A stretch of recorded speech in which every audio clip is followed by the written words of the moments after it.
आपण बघतोय की मुंबईच्या महापौरपदी भाजपच्या रितू तावडे आणि उपमहापौरपदी शिवसेनेचे संजय गाडी यांची बिनविरोध निवड झाली।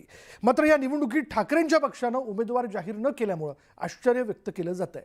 नगरसेवकांची मतं फुटण्याची भूमिका, मनसेनं जाहीर न केलेली भूमिका, काँग्रेसच्या पाठिंब्याबाबत अनिश्चितता यामुळे ठाकरेंच्या पक्षानं या निवडणुकीत झाकली मूठ 1.25 लाखांची ठेवल्याची चर्चा राजकीय वर्तुळात आहे।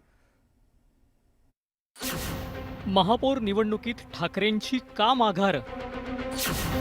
ठाकरेंना नगरसेवकांच्या मतफुटीची भीती? ठाकरेंची झाकली मूठ 1.25 लाखांची?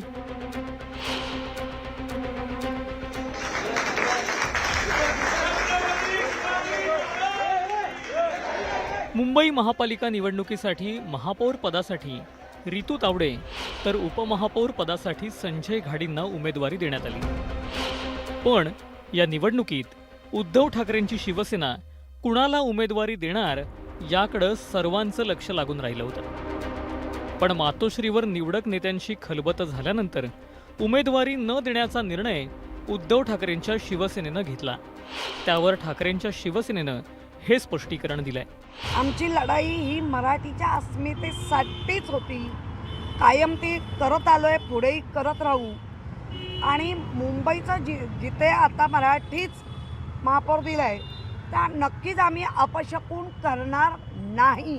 तर ती आम्ही भूमिका पद्धतशीर, नीट नेटकी, कुठल्याही दबावाला बळी न पडता, कुठल्याही आमिषाला बळी न पडता प्रत्येक नगरसेवक आपापल्या विभागातला जे काही प्रश्न आहेत ते सक्षमपणे मांडतील, भांडतील मुंबईसाठी।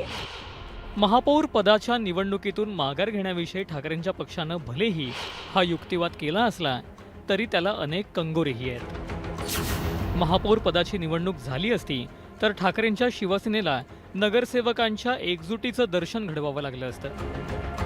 नगरसेवकांची मतं फुटण्याची भीतीही होती। या पार्श्वभूमीवरती निवडणूक न लढवता एकसंधपणाची परीक्षा टाळण्याचा प्रयत्न ठाकरेंच्या शिवसेनेनं केल्याची माहिती मिळते।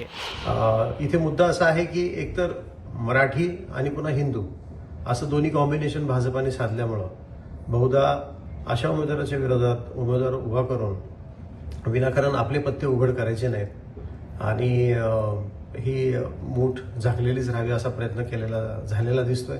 मुंबई महापालिका निवडणूक दोन्ही ठाकरे बंधूंनी एकत्र लढवली होती। शिवसेनेचे 65 तर मनसेचे 6 नगरसेवक निवडून आले होते।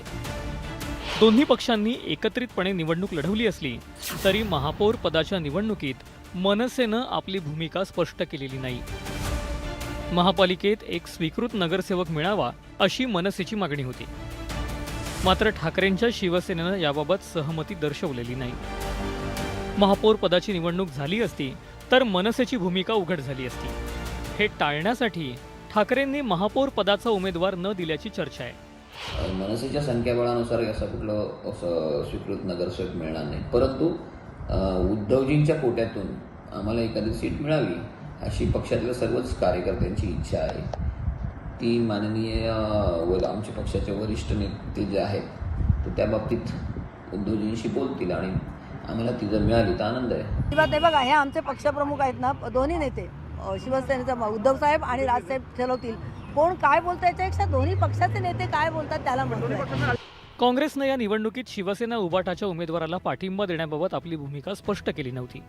राज ठाकरे आणि उद्धव ठाकरे बंधूंनी एकत्रितपणे महापालिका निवडणूक लढवली। मात्र राज ठाकरेंच्या भूमिकेला विरोध करत काँग्रेसनं स्वतंत्रपणे निवडणूक लढवली। दोन्ही ठाकरे बंधू एकत्र असताना पुन्हा पाठिंब्यासाठी काँग्रेसच्या नागदुऱ्या काढाव्या लागल्या असत्या। यावरून भाजपसह शिंदेंच्या शिवसेनेनं ठाकरेंच्या शिवसेनेला घेरलं असतं। हे टाळण्यासाठी उद्धव ठाकरेंच्या शिवसेनेनं निवडणूक टाळल्याची चर्चा आहे। जेव्हा निवडणुका सोबत लढल्या नाहीत, महाविकास आघाडी मुंबईमध्ये दिसली नाही, तेव्हा इथे या शिवसेनेच्या उमेदवाराला पाठिंबा काँग्रेसने कदाचित दिला नसता आणि काँग्रेसने असं म्हटलेलं आहे की आम्हाला काही आमच्या पक्षाच्या हायकमांडकडून तसे आदेश आलेले नाहीत। म्हणजे काँग्रेस आपलाही उमेदवार देणार नव्हतं, शिवाय आपला उमेदवार देणार नसेल तर शिवसेनेच्या उमेदवाराला का पाठिंबा द्या असाही एक मुद्दा किंवा एक मतप्रवाह या पक्षात असू शकतो। ठाकरेंच्या पक्षासोबत निवडणूक लढवणाऱ्या शरद पवारांच्या पक्षाचे एकमेव नगरसेवक अजित रावराणे यांनी शिंदेंच्या शिवसेनेला पाठिंबा दिल्यामुळं अगोदरच ठाकरेंना मोठा धक्का बसलाय. या सर्व पार्श्वभूमीवर महापौर पदासाठी उमेदवार न देऊन ठाकरेंनी झाकली मूठ 1.25 लाखाची ठेवली आहे. Bureau report, news 18 Marathi.